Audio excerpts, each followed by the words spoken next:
Buenas noches, Dios les bendiga, les saluda el pastor Marcelo Ríos.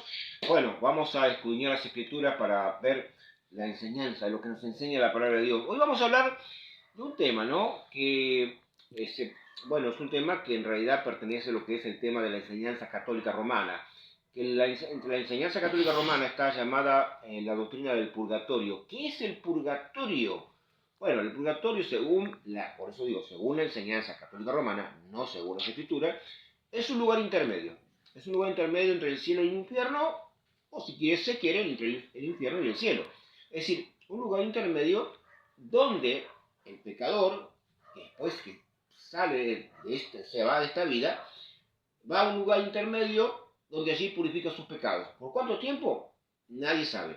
Está ahí, termina por así decir, purgar su pena, su delito, su pecado, y después va al cielo. Para ello, la Iglesia Católica Romana cita Mateo 5:26. Mateo 5:26, si no me equivoco. Es cierto, te digo que no saltas de allí hasta que pagues el último cuadrante. Pero no encontramos la palabra purgatorio, ni tampoco la doctrina. Creo que el Señor está usando sobre la base de lo que eran antiguamente, por ejemplo, una práctica, cuando había una dificultad, si había un problema, se acudía a la justicia, estoy hablando de lo que es la escarcelación del delito, no tiene nada que ver con un llamado purgatorio. Pero ese es el pasaje que cita la Iglesia Católica Romana. Y otro pasaje que cita es el de Apocalipsis capítulo 21, verso 27. Apocalipsis 21, 27. Dice: no entrará en ella ninguna cosa inmunda o que hace abominación y mentira, sino solamente lo que está inscrito en el libro de la vida del Cordero. Bueno, nosotros entendemos por las Escrituras que todo hombre en la tierra debe arreglar su vida personal con Dios antes de partir. Una vez que un hombre partió, cualquiera que seamos nosotros, sin importar la calificación terrenal que haya tenido, esta persona, si no tenía una relación personal en donde Dios ya haya limpiado su vida, donde se haya perdonado todos sus pecados, entonces será muy triste para esa persona. Pero no va a ningún purgatorio, porque el purgatorio no existe. De hecho, el purgatorio es una doctrina que apareció a partir del año 1000 aproximadamente, si no mal recuerdo. Obviamente un poco antes, un poco después, pero se fue haciendo patente y obviamente la Iglesia Católica Romana lo sancionó como doctrina. Pero no hay ninguna base bíblica.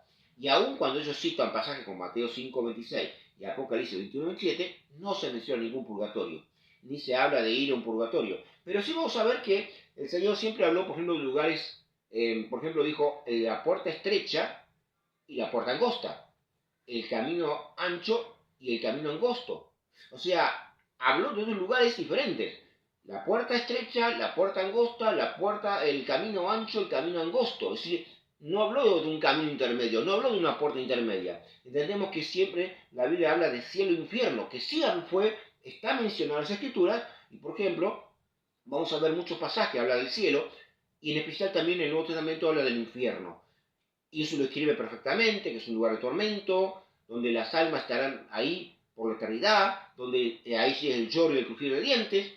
Ahí se escribe perfectamente la doctrina de lo que es el tormento eterno o el infierno, pero no habla de ningún purgatorio. Entonces, ¿cómo es posible? Ahora vamos a ver lo que dice Lucas capítulo 23, verso 43. Lucas capítulo 23. Lucas 23, verso 43, si no me equivoco.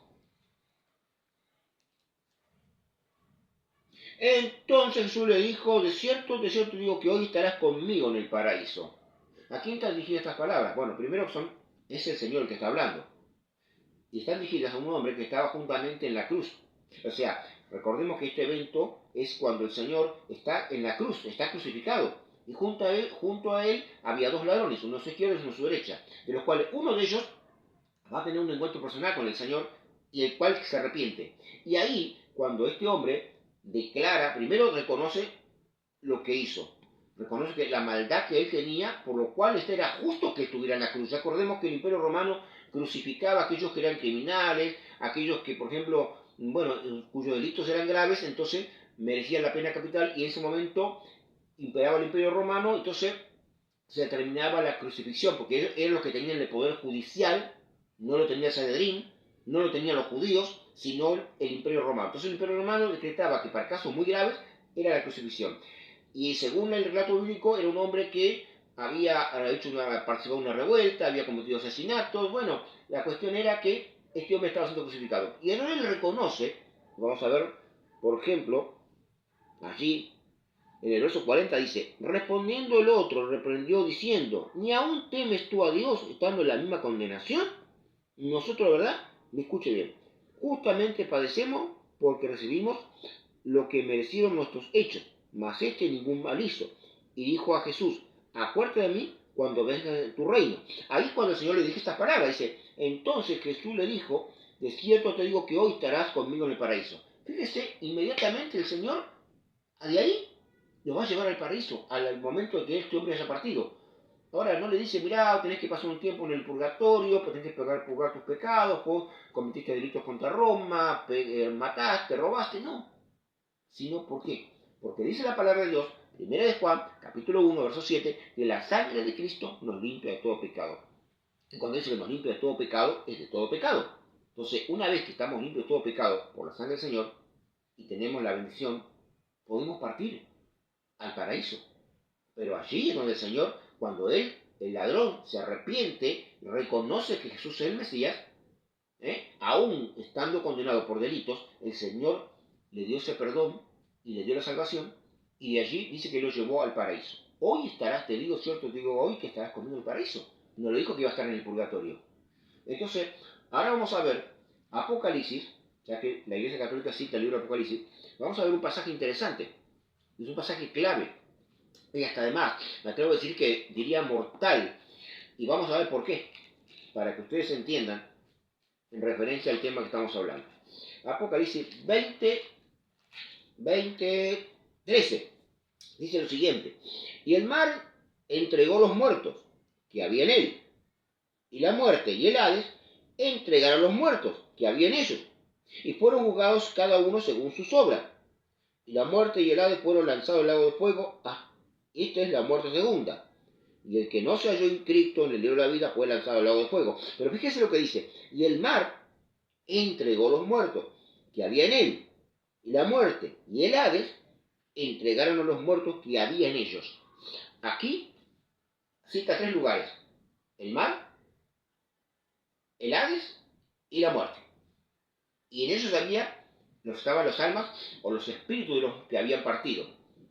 Y entonces, en el juicio final, son sacados para ser juzgados y hallados culpables y no hallándose en el libro de la vida, así cuando no se dice que no se encontró su nombre, aquel que no estaba inscrito, mejor dicho, es lanzado al lago de fuego. Pero lo interesante es que aquí no hay ninguna, no dice o no menciona ningún purgatorio, porque podría haber dicho, y el mar entregó los muertos que había en él, y la muerte y el Hades y el purgatorio entregaron los muertos que había en ellos. Pero no se menciona el purgatorio. Es porque el purgatorio no existe. Es una invención católico-romana.